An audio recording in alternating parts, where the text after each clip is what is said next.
मनोज जरांगेंच्या आंदोलनाचा आणि उपोषणाचा आजचा 7वा दिवस आहे आणि त्यांची प्रकृती आता खालावलेली आहे। दरम्यान आज संभाजीराजे छत्रपतींनी मनोज जरांगेंची भेट घेतलेली आहे। यावेळेला संभाजीराजेंनी सरकारसह विरोधकांवर सुद्धा हल्लाबोल केला।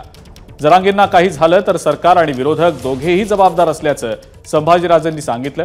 यावेळेला बोलताना त्यांनी अंतरवालीमध्ये सुरू असलेल्या ओबीसींच्या आंदोलनावर देखील टीका केली आहे। एकाच गावामध्ये 2 आंदोलनं करणं ही आपली संस्कृती नसल्याचं संभाजीराजेंनी सांगितलं।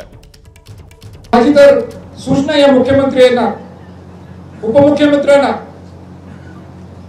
तुम्ही मेडिकल रिपोर्ट्स घ्या, काय त्याची परिस्थिती बघा।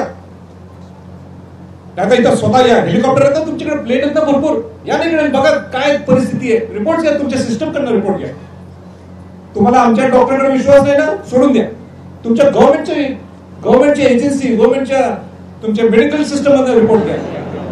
उद्या काय झालं आणि झालं तर जबाबदार हे सरकार असणार आणि विरोधी पक्षातले लोक सुद्धा, तुम्ही सुद्धा जबाबदार असणार आहे। नुसतं मायानं माझ्या बघून चालणार नाहीये।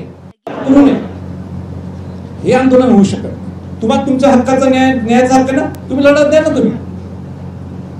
पण अशा पद्धतीने हिनीत आंदोलन सुरू केलेले तिथं म्हणून पलीकडे जाऊन आंदोलन करायचं, हे काय महाराष्ट्राला या गोष्टी शोभत नाही। हा सुसंस्कृतपणा नाहीये। तुम्ही आंदोलन करायला पाहिजे, तुमच्या हक्कासाठी मागणी करायलाच पाहिजे, पण दुसऱ्यांनी करायचंच नाही।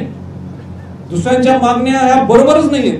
हा अधिकार या घटनेत आपल्याला बाबासाहेब आंबेडकरांनी जी घटना लिहिलेली आहे तसं त्याच्यात कुठेही लिखित नाही की दुसऱ्या समाजावर अन्याय करायला। एबीपी माझा, उघडा डोळे बघा नीट।